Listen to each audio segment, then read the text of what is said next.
سر بتائیں کہ کیا ہو رہا ہے، جس طرح آئینی بینچز کا ہوا ہے، جس سے امین الدین صاحب کو آئینی بینچ کا سربراہ بنایا گیا، اس کے بعد صورتحال آپ کہاں جاتی ہوئی نظر آ رہی ہے؟ آپ خود بھی دیکھتے رہتے ہیں، کورٹ میں موجود ہوتے ہیں، سپریم کورٹ میں بھی جاتے رہتے ہیں، ہر جگہ خود آپ اس کو دیکھ رہے ہوتے ہیں، تو سر اب یہ صورتحال کس طرف جا رہی ہے؟ کیسز کا کیا بنے گا؟ ہائی کورٹ میں کیسز کا کیا بنے گا؟ سپریم کورٹ میں کیسز کا کیا بنے گا؟ آئینی کیسوں کے حوالے سے کیا؟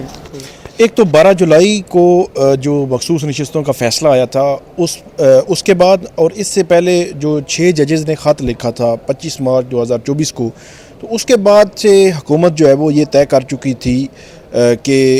عدلیہ کو کہیں نہ کہیں کنٹرول کرنا ہے۔ تو اب کل جو جوڈیشل کمیشن کا اجلاس ہوا اور اس اجلاس میں جو فیصلے ہوئے ہیں، ان فیصلوں کو میں تو یہ سمجھتا ہوں کہ حکومت نے جو عدلیہ کو کنٹرول کرنے کا جو مشن شروع کیا تھا وہ کل مکمل ہو گیا ہے۔ اب اس میں بعض لوگ کہتے ہیں کہ آپ ججز کی جو انٹیگریٹی ہے ان پہ سوال اٹھا رہے ہیں۔ ایسا بالکل بھی نہیں ہوتا۔ ہر جج کی اپنی ایک انڈیپینڈنس ہے، اپنے اس کے معاملات ہیں، ساری چیزیں ہیں۔ ہم حکومت کی جو مرضی ہے، جو منشا ہے، جو خواہش ہے، اس پہ سوال اٹھا رہے تھے پہلے بھی اور اب بھی، کیونکہ آزاد عدلیہ کے بغیر اس بلڈنگ کا کوئی فائدہ نہیں ہے۔ وہ اسلام آباد ہائی کورٹ کی ایک بڑی بلڈنگ ہو، وہ سپریم کورٹ کی بڑی بلڈنگ ہو، وہ اگر کنٹرول ہوگی کہ جس کا کیس ہے وہ خود ہی ڈیسائیڈ کرے گا کہ میرا کیس کون سا جج سنے گا، میرے کیس میں کیا فیصلہ آنا چاہیے، تو میرے مخالفین کے خلاف کیا فیصلہ آنا چاہیے، تو اس قسم کی خواہش کا اظہار یہ اس پورے سسٹم پر سوال اٹھاتا ہے۔ تو اس لیے جو کل جو جسٹس امین الدین خان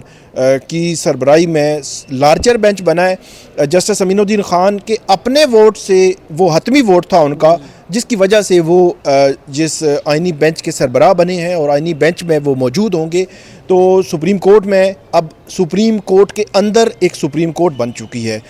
تو یہ ایک ڈویژن جو ہے، اور chief justice of Pakistan justice Yahya Afridi بڑی کمپیٹنٹ، انٹیگریٹی والے اور انڈیپینڈنٹ مائنڈ کے جج ہیں۔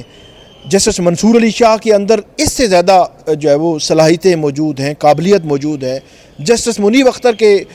میں اتنی صلاحیتیں موجود ہیں، لیکن حکومت نے 22 اکتوبر کو جو فیصلہ کیا تھا کہ جسٹس یحییٰ آفریدی سب سے کمپیٹنٹ ہیں، لیکن 5 نومبر کو اسی فیصلے کا ڈینائل ہے کہ 5 نومبر کو جسٹس یحییٰ آفریدی ان کو آئینی بینچ میں نہیں لایا گیا، تو اس کا مطلب یہ ہے کہ ان پر عدم اعتماد، حکومت اپنے ہی فیصلے پر عدم اعتماد کر رہی ہے۔ تو یہ حیران کن ہے کہ حکومت پک اینڈ چوز کر رہی ہے، حکومت ڈویژن لا رہی ہے عدلیہ میں، جوڈیشری میں۔ اب یہ دیکھنا ہوگا کہ یہی جو جوڈیشری ہے، ان کے سامنے آئینی ترامیم جن کے تحت چیف جسٹس تیسرے نمبر پر تھے، وہ چیف جسٹس بن گئے، جن کے تحت یہ جسٹس امین الدین خان چوتھے نمبر پر تھے، اور اس وقت چیف جسٹس کے پیرالل ایک سپریم کورٹ یا آئینی بینچ کے سربراہ بنے ہیں، جن کے اختیارات چیف جسٹس سے زیادہ جو ہے وہ معلوم ہو رہے ہیں۔ تو جو آئینی ترامیم چیلنج ہوئی ہیں، پٹیشن سپریم کورٹ میں آئی ہیں، ان آئینی ترامیم کے جو پٹیشنز ہیں وہ کون سنے گا، کس طرح سنی جائیں گی، کون سے بینچز ہوں گے؟ سر آئینی بینچ بننے سے پہلے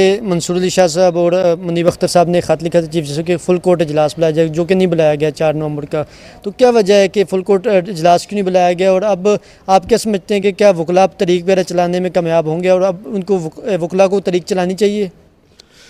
بالکل وکلاء کو تحریک چلانی چاہیے، اور اس میں جو وکلاء کی ایک قیادت ہے، 2007 میں جو وکلاء تحریک تھی اس میں علی احمد کرد بڑے ایکٹیو تھے، منیر ملک ایکٹیو تھے، حامد خان ایکٹیو تھے، اور یہ لیڈ ان کا کردار تھا، اور انہوں نے بھرپور کردار ادا کیا، جس کے بعد وکلاء تحریک مومنٹم بنا، وکلاء تحریک نے جو ہے وہ اپنا کام دکھایا اور عدلیہ بحال ہوئی۔